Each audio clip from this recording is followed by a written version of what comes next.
Hi everyone, sorry I look like rubbish. I've got a cold and I'm in the kitchen just waiting on some cookies to cook.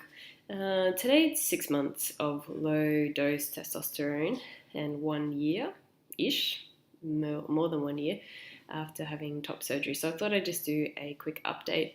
So my testosterone levels, they are mid-range between normal female range and normal male range. So the instruction was, if I wanted to look more phenotypically male, to double my testosterone dose. However, I've decided not to do that for the simple reason that I don't want to be a man. I don't want to look phenotypically like a man. And I don't want to be a woman, which I guess is where the non-binary categorization comes in place for me. And that's what I feel most comfortable with in terms of category or how I identify. I'm a bit sick at the moment, so I can show you some bodily updates, but I'll just talk about them briefly. I've definitely found that I did start to grow some facial hair, and that's something that I was really quite worried about and quite anxious about. I didn't want to have facial hair. I didn't want to look kind of hairy in that way, just in terms of my personal aesthetic and choices. I underwent some laser treatment, just particularly around here and here and here, which I found really humiliating. I really disliked that process. There's something about not passing as a man in a binary world and being judged as kind of an unkept woman, where you have facial hair. So it is a kind of solution. I don't know if it's worked entirely. I still feel a bit hairy, but it's all I can really handle in terms of my emotional welfare at the moment. Other changes, your junk grows. That's a thing. It's a thing that happens, and it's a thing that you have to kind of make sense of. And it's a tricky situation because often, or for me personally, it's an area of my body that I feel pretty dissociated from. So to observe changes was at first really confronting it, and I guess I've kind of just accepted that change.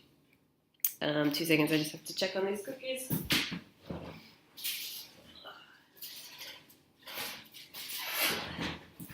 Okay, this video is going to have to go for 1 or 2 more minutes while they cook.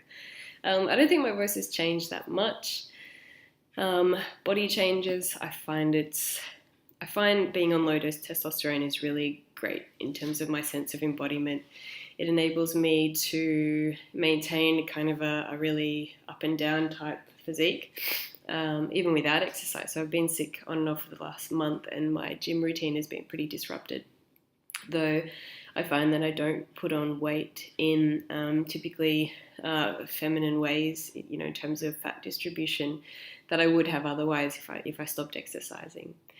I find it's easy to build muscle, particularly around my shoulders, and my kind of waistline is kind of up and down, which I really like. Yeah, that's something I've definitely noticed in terms of fat distribution, just feeling a difference, around your thighs and stuff. Around my thighs, sorry, I find it hard to talk about my body. I feel much more comfortable with how my body feels when I walk, when I run, just when I am in the world. I'll give you an update on my chest. It's winter here, so I have many, many layers on. Sorry about this. Should have prepared this earlier. So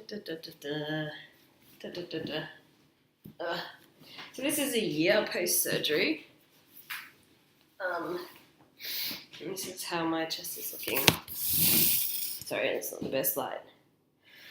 So this scar is the most faded. And this other scar has kind of thickened a bit. Yeah, this is my body. Oh god, now it's fucking freezing. So this is kind of a combined video on non-binary testosterone stuff and post-surgery. If anyone has any questions or any subjects that you want some feedback on, I'm more than happy to help. I know that the non-binary documentation of experience is, there's not that many videos on it, and I really appreciate those that exist. So feel free to write or ask any questions, and I'm happy to touch base again. Take care.